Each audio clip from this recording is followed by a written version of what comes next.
Hey everyone, before we get into this week's episode of the podcast, I want to shout out a major sponsor of the podcast, that being Zencastr. Zencastr is the ultimate all-in-one podcasting platform. It has been designed to bundle all your podcasting needs from recording, editing, distributing, and monetizing, thus making it easy for people to create their podcast and manage their podcast. In terms of recording, it gives you studio quality recording features such as video up to 4K, as well as recording audio in 16-bit 48K WAV audio tracks, regardless of your internet connection, and also has a really nice cloud feature that keeps your backups of recording. If you're someone that wants to get into podcasting like myself, who uses Zencastr for Talk of the Town, definitely make sure to go check out Zencastr in the show notes down below.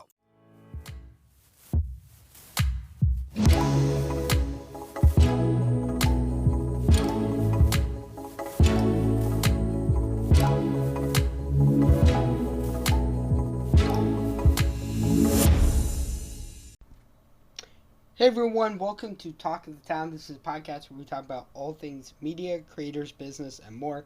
My name is Tristin. I'm the host of the podcast. If this is your first time listening to the podcast, thank you for tuning in. And if you're returning from previous episodes of the podcast, thank you so much for tuning in to new episodes of the podcast. Today, guys, we've got a really big, jam-packed episode for you guys. I held off the Tuesday episode because there was going to be a lot of information, a lot of things to talk about today, and finally we're able to talk about it. So before we get into that, if you guys could support the podcast either by leaving a like or following it on your favorite audio platform, that'd be really awesome. As well, guys, make sure to go check out all of our socials and sponsors in the show notes below. There will also be a sponsor message at the end of the podcast episode. But with that being said, guys, let's get to it. So the first big news that we're going to be talking about today as part of this episode has to do around Disney, and two particular stories actually that recently came out earlier this afternoon. And this is sort of expected though, and it really has to do with two different interesting situations. The first one has to do with Disney World closing the very pricey, very controversial at the time that it started, Star Wars themed Galactic Star Cruiser. Many of you guys know that about 4 years ago, Bob Chapek came out with this idea when he was still the chairman of Walt Disney Parks and all that. Was the idea that they would create this Star Wars themed Galactic Star Cruiser.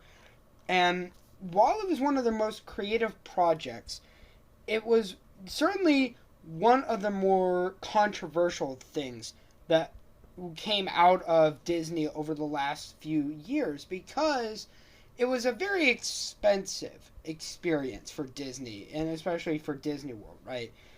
This debuted, I believe it was last spring, with a jaw-dropping, eye-watering price of $4,800 for just 2 guests, and for just under $6,000 for 4 guests. And keep in mind that is a lot of money to spend when you're going to Disney, even for Walt Disney World fans who were shelling out $200 for a one park, 1 day ticket type of thing. And it is really intriguing to see Disney getting rid of this. I feel like this is really strategic move on Bob Iger's part. And basically what Bob Iger and Disney had to say about this is that, quote, Star Wars Galactic Star Cruiser is one of our most creative projects ever and has been praised by our guests and recognized for setting a new bar for innovation and immersive entertainment. This premium boutique experience gave us the opportunity to try new things on a smaller scale of 100 rooms, and as we prepare for its final voyage, we will take what we learned to create future experiences that can reach more of our guests and fans. Now, if you're someone that is going to be going to Disney anytime soon, they say that it is going to be closing in September. And on top of that, Disney has also really has some new interesting news on top of that revolving Walt Disney World. And this has to do with essentially sticking it to the state of Florida with a really interesting move. Now, one of the big other things that Bob Chapek did when he was CEO of Disney was they considered the idea of moving some of their employees from California to a part of Central Florida called Lake Nona. And this was going to be a big Disney Imagineering complex. I believe that was actually going to be where Disney Parks, Experiences, and Products, which is one of the big areas for Disney, is based out of, was going to be at that, property in Central Florida. But what's really interesting, though, is that what this means is that Disney is scrapping that plan and moving forward is basically looking to toss aside the money that they would have used to build this new Disney campus, and basically on top of that, really a sore eye for the state of Florida, for Ron DeSantis, especially given that Bob Iger recently on an investors call rhetorically asked whether or not Ron DeSantis and the government of Florida wanted Disney to continue doing business and giving tax revenue to the state. And it really seems like now this is backing up the words that have been said. And so it's really intriguing to see what's happening here. They've already said, though, that they are going to invest $17 billion in and around Disney World and hire over 10,000 new employees in the park within the state of Florida for the next 10 years. But it is certainly a really big thing. We're certainly going to be keeping an eye on that. This facility that they were going to build was, near $1 billion in construction, and they're walking away from over $500 million in tax credit to build this. So this will be very interesting. What I want to know from those of you on social media, if you're someone that lives in Florida, if you're a big Disney fan, let me know what you guys think about this. I think it'll be very, very interesting. Alright, guys. Now, with that being said, we're going to move on to our second topic for this video. And this has to do, in part, with the writer's strike. But we're going to be specifically talking, actually, about the Screen Actors Guild. And this came out very early, yesterday afternoon. And it was really, really shocking to hear this, that the Screen Actors National Board has now voted unanimously to recommend that the union members authorize a strike in advance of its upcoming negotiations for a new film and TV contract. This is another domino falling in the entertainment industry while the Writers Guild is still currently on strike, plus the looming threat as well of the Directors Guild of America also potentially going on strike. And this means a lot. Now, the Screen Actors Guild said in a statement posted on its own website, actually, quote, in anticipation of the union's forthcoming TV/theatrical contract negotiation with the AMPTP, which will begin June 7th, the SAG National Board has agreed unanimously to recommend that its members vote to authorize a strike. An affirmative vote does not mean a strike necessarily would happen, but it would allow the National Board to call one if deemed necessary during the negotiation process. SAG-AFTRA represents more than 160,000 entertainment and media professionals.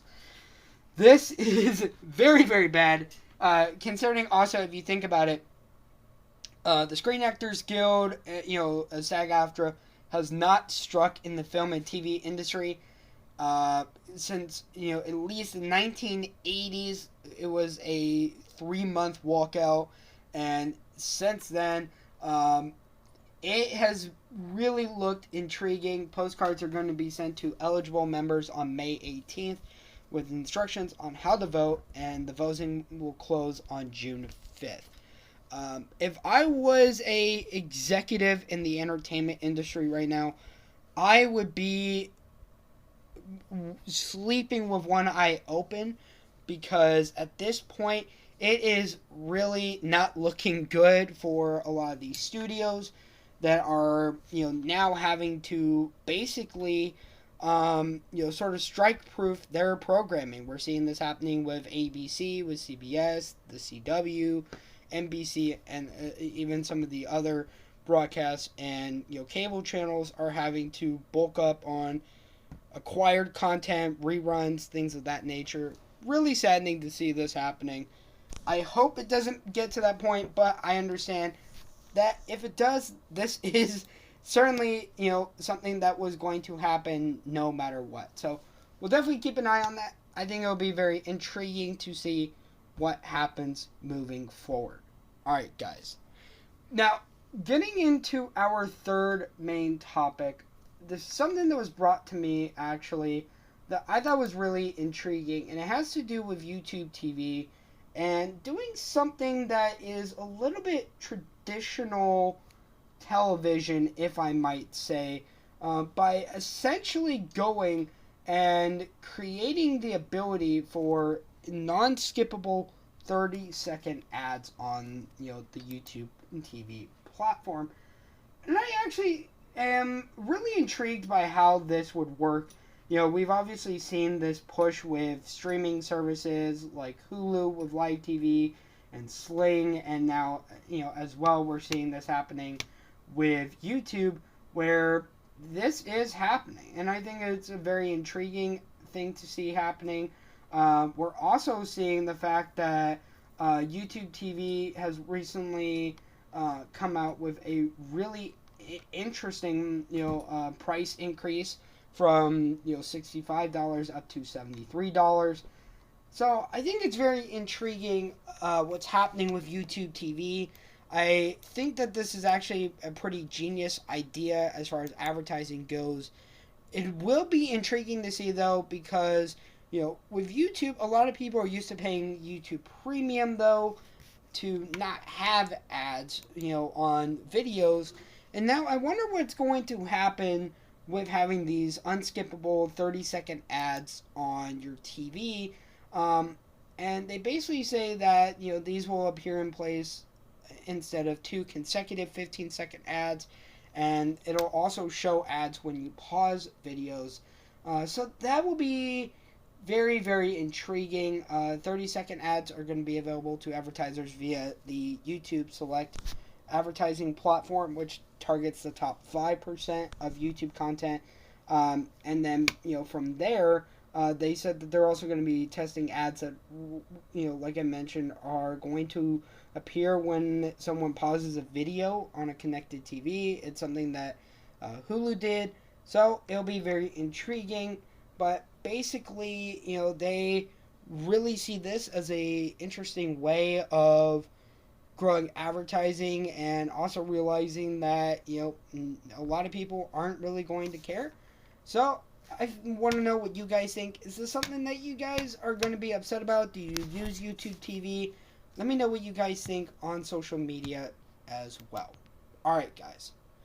Now, with that being said, we need to talk about a really intriguing thing. And somebody sent this to me earlier today, and I'm really excited to hear about this. Is that the planned reboot for Zoe 101, which I grew up watching, is now going to be coming back. And I am really excited to see this. It is a TV movie called Zoe 102. It is going to have a lot of the original cast, such as Aaron Sanders, Sean Flynn, Matthew Underwood, Christopher Massey, Abby Wilde, Jack Salvatore, and of course, Jamie Lynn Spears as well. So this is going to be really fun to see. There are going to be new characters as well for this, and I'm really excited to see this. I myself grew up loving Zoe 101. People have been talking for a very long time, hoping that there would be a reunion for the series, and it kind of got floated around a couple of years ago, but now finally seeing this come to fruition, I am really excited to see how it goes through and everything like that. So let me know what you guys think on social media about that as well. Alright, guys.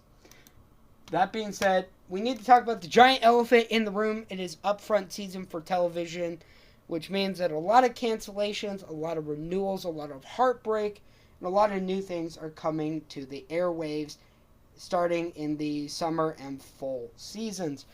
And nobody has had a bigger problem and a bigger course correction than our good old friends over at the CW. And first, I want to mourn to all the audiences that are fans of what used to be the CW, given that it is really not going to be the CW that you and I have known for a very, very long time anymore. And on top of that, there are still some shows that are on the bubble right now, and it is really kind of upsetting.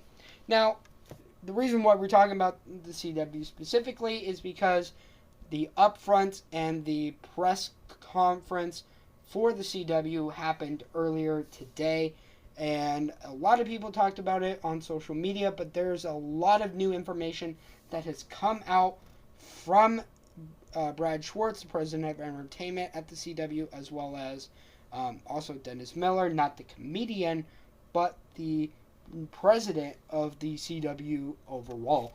And basically, what this new CW regime is trying to do is reinvent the network from its former roster of superhero shows, teen drama, supernatural endeavors to now a more profitable broadcast network and really trying to do some interesting things. Now, we got the news earlier today that practically there are over 70 different types of content that are coming out for the CW over the next year or so, which I think is really intriguing. They basically kind of mentioned during this press conference that they have a lot in the works. Now, specifically, Brad Schwartz said that they have 12 original scripted projects in production, 10 more in development. They also are in negotiations on at least 25 other original scripted content projects, and then another 25 in terms of just unscripted alone, which means that they are extremely busy. They've also decided to move All American to the fall and move Walker from the fall season for the CW to mid-season. So you'll be seeing season 4 of Walker in 2024, which is nice to see that they are still keeping around some stuff for the CW. But they've really talked about that this new CW is going to be focusing more on trying to attract broadcasting audiences, really trying to be great for stations and advertisers, and no longer for the benefit of two content studios, which refers to the previous owners of the CW, that being Warner Brothers Discovery and CBS. It is also really intriguing to see some of the new projects that they have come out with and have announced. We recently heard of Sullivan's Crossing, which is a really intriguing Canadian series with some legacy actors from the CW. So that is something that is really intriguing to see. We've also heard that they are developing shows like a spin-off of The Librarians, which I think is really intriguing. I love this Librarians when it was on TNT, back in the mid-2010s. So I'm intrigued to see how that goes. That will be produced by Dean Devlin, one of my favorite writers and producers in the space. They're also working on a 6-part co-production starring Game of Thrones Sophie Turner, which I'm excited to see that for sure. So, there's certainly some really intriguing things that they're doing. They've also talked about that they are buying the European thriller show called The Swarm, which is produced by Game of Thrones executive producer Frank Doliger.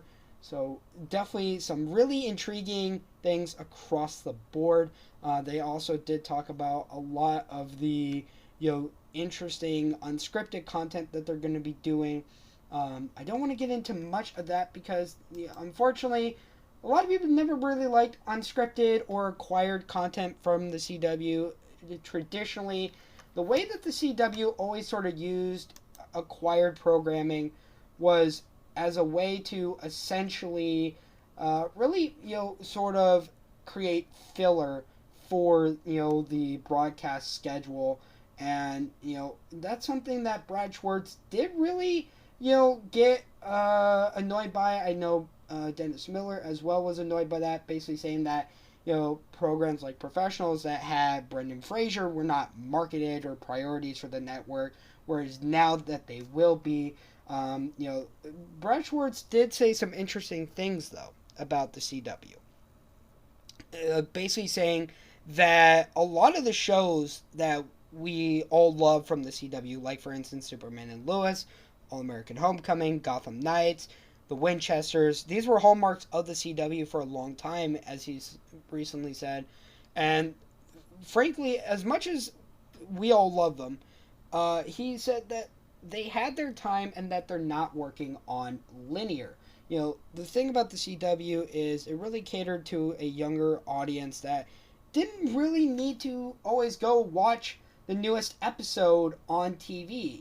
Unless you're someone who has cable or broadcast network access and able to do that, then you weren't really able to do that. Whereas now, with Nexstar, who is the largest station owner in the United States, they are really trying to focus on broadcasting being the core business and trying to, quote, create a strong brand and cultivate emotional attachment to the largest audience possible for the CW. So it'll be very intriguing to see what happens moving forward. They are really going to be trying to do a lot. They say that shows like Sullivan's Crossing could be anything bigger than they've had on the CW in the past year, as well as others like F-Boy Island. They touted that, many different shows out there like Squid Game, Fleabag, and Bodyguard are, really well-known acquisitions that landed into, different places around the world. So it is very, very intriguing as well with a lot of these comments. But what they're basically going to be looking for moving forward is trying to grow the ratings, trying to make the CW profitable by itself for the first time in its entire history, which has never been done. And they want to try to do that by 2025. So it is going to be a very interesting time for the CW. I wish Brad Schwartz, Dennis Miller, all the people at Nexstar and the CW luck with trying to turn around the CW in the image that they are trying to do. Alright, guys. So, with that being said, everyone, that is the end of the podcast. If you did enjoy this episode of the podcast, please make sure to leave a like or a rating on whatever audio platform you are listening to the podcast on, as well as make sure to go follow the podcast on social media. All the links are going to be in the show notes down below, as well as checking out the sponsors for this episode. The sponsors really help make the podcast being able to do a ton of amazing things, and it is because of them that we are going to have a lot of amazing projects coming up here for the podcast and doing some really awesome things as well. So definitely go check them out as well. I know they appreciate it as well. But with that being said, guys, my name is Tristin, the host of the podcast, and we'll see all of you in